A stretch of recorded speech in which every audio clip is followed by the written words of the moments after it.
এই তথাকথিত বাবরি মসজিদের শিলান্যাসের আগে, নতুন দল গঠনের আগে 7 দিন বাংলাদেশে কাটিয়েছেন হুমায়ুন কবির। হুমায়ুন কবির বাবরি মসজিদের যে অর্থ সংগ্রহ করেছেন থ্রু আমাদের স্টেট ব্যাংক অফ ইন্ডিয়ার ব্যাংকের এতে, তার 50% বেশি অর্থ বাংলাদেশ থেকে এসেছে। হুমায়ুন কবির তার বাবরি মসজিদ তৈরি করার আগে এবং তার যে দল গঠন করার আগে 7 দিন বাংলাদেশে থেকে এসেছেন। হুমায়ুন কবিরই বলতে পারবে।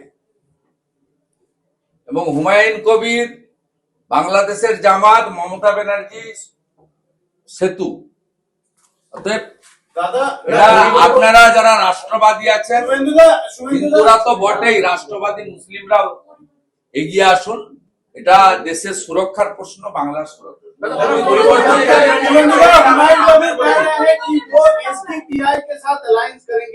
और हम जानते हैं कि एसडीपीआई पीएफआई का ही एक संस्था है जो पीएफआई को बैन किया हुआ है एनआईए, पर उस एसडीपीआई के साथ वो अलायंस करके चुनाव में लड़ेंगे, क्या कहेंगे?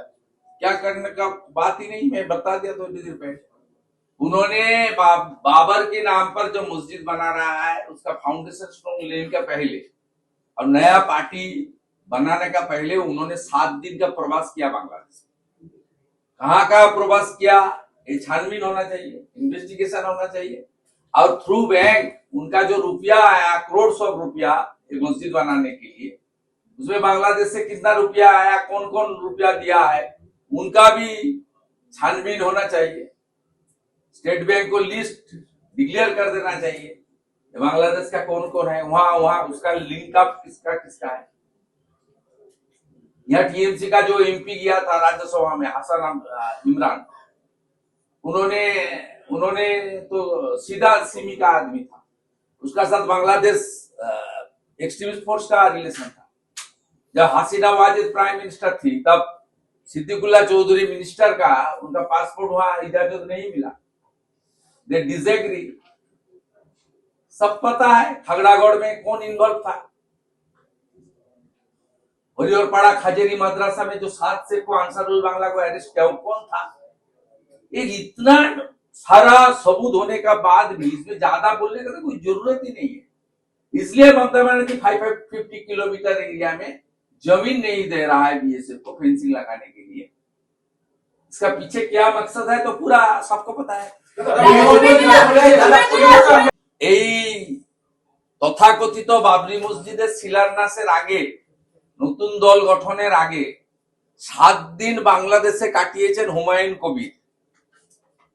হুমায়ুন কবির বাবরি মসজিদের যে অর্থ সংগ্রহ করেছেন থ্রু আমাদের স্টেট ব্যাংক অফ ইন্ডিয়ার ব্যাংকের এতে, তার 50% বেশি অর্থ বাংলাদেশ থেকে এসেছে। হুমায়ুন কবির তার বাবরি মসজিদ তৈরি করার আগে এবং তার যে দল গঠন করার আগে 7 দিন বাংলাদেশে থেকে এসেছেন। হুমায়ুন কবিরই বলতে পারবে। এবং হুমায়ুন কবির বাংলাদেশের জামাত, মমতা ব্যানার্জি সেতু। অতএব আপনারা যারা রাষ্ট্রবাদী আছেন, হিন্দুরা তো বটেই, রাষ্ট্রবাদী মুসলিমরাও এগিয়ে আসুন। এটা দেশের সুরক্ষার প্রশ্ন, বাংলার সুরক্ষা।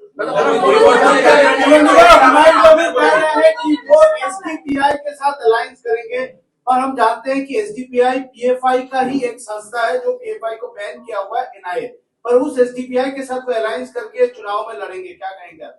क्या करने का बात ही नहीं, मैं बता दिया थोड़ी देर पहले। उन्होंने बाबर के नाम पर जो मस्जिद बना रहा है उसका फाउंडेशन स्टोन लेने का पहले और नया पार्टी बनाने का पहले उन्होंने 7 दिन का प्रवास किया बांग्लादेश।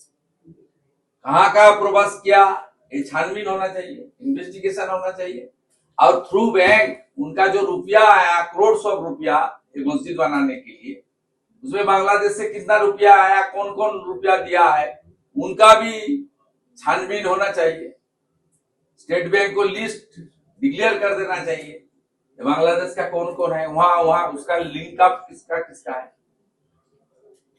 यहाँ टीएमसी का जो एमपी गया था राज्यसभा में, हसन इमरान, उन्होंने तो सीधा सिमी का आदमी था, उसका साथ बांग्लादेश एक्सट्रीमिस्ट फोर्स का रिलेशन था। जब हसीना वाजिद प्राइम मिनिस्टर थी तब सिद्दीकुल्ला चौधरी मिनिस्टर का उनका पासपोर्ट वहां इजाजत नहीं मिला, दे डिसएग्री। सब पता है खगड़ागढ़ में कौन इन्वॉल्व था। हरिहरपाड़ा खजेरी मदरसा में जो 7 से को अंसारुल बांग्ला को अरेस्ट किया वो कौन था। एक इतना सारा सबूत होने का बाद भी इसमें ज्यादा बोलने का तो कोई जरूरत ही नहीं है। इसलिए ममता बनर्जी 550 किलोमीटर एरिया में जमीन नहीं दे रहा है बीएसएफ को फेंसिंग लगाने के लिए। इसका पीछे क्या मकसद है तो पूरा सबको पता है। আমাদের ভিডিও ভালো লাগলে লাইক এবং শেয়ার করুন, কমেন্ট সেকশনে গিয়ে জানান আপনাদের মতামত। আরও ভিডিও পেতে আমাদের চ্যানেল সাবস্ক্রাইব করুন এবং প্রতি মুহূর্তে খবরের আপডেট পেতে প্রেস করুন বেল আইকন।